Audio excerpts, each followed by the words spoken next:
এ মাছ বলতে যা আছে সব এসে ধরা পড়বি, সাপ ব্যাং কিছু মানে এর মধ্যে যা যাবে সে আর থাকবে না, সে মারা পড়বেই। এর মধ্যে গুক্কু সাপগুলি তাও মারা পড়ে যাবে। ওই এর কাছে যা আসে তাই বাদে, শৈল মাছ, টাহি মাছ, পুঁটি মাছ, কই মাছ, জিয়েল মাছ। ডিম ছাড়ে এখন বাচ্চা ফোটে, কিন্তু এই চায়না জালের কারণে মনে করেন যে মাছের ক্ষতি হচ্ছে। মাছ চায়না জাল এমন একটা জাল, এতে মনে করেন যে একটা পোকাও ছাড় পায় না। মাছ বন্ধ রাখে, 1 মাস বন্ধ রাখার পরে যদি পরবর্তীতে পাতে তাহলে কিন্তু মাছে প্রচুর মাছ হয়। এই মাঠে মনে করেন যে মাছের সর্বোচ্চ ক্ষতি করতেছে এই চায়না জালে। আমরা চাই যে চায়না জালটা 1 মাস পর থেকে মাঠে পাতুক, সমস্যা নেই, কিন্তু এখন আপাতত বন্ধ থাকে। এই মাঠে আনুমানিক মনে করেন যে 1000 চায়না জাল পাতা আছে। এই জাল পাতা থাকলে তো ক্ষতি, তাই যে এই জালগুলো বন্ধ থাকে।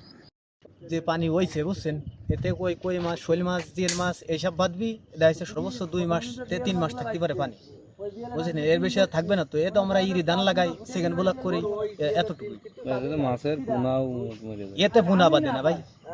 সব এই যে গেরে মেরে বাইসে যায় দেখা যাচ্ছে যে ওই 2-1টা বড় মাছ টাছ বাদে এইসব। কই মাছ, জিয়েল মাছ, শৈল মাছ, টাহি মাছ, এই চায়না জালে যে ক্ষতি হয়, মাছ সব মারা যায়, তুই জানেন?